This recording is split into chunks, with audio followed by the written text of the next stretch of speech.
Hello everyone, today I'm going to show you how to solve Pushcut integration failures.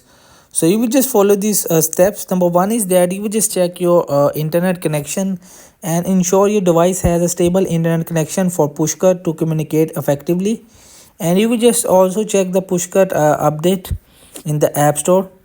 So you will just also ensure that your both the Pushcut app and your device operating system are up to date, and you will just check your Pushcut API key in this application. So right now I don't connect any API key, but you will just verify that API key if your credentials used for integrations are correct or haven't expired. And if your problem not resolved, so you will just simply hold it the application and uninstall and then reinstall the Pushcut app to resolve any potential corrupt installation issues. So in this way you can just use to solve Pushcut integrations failures.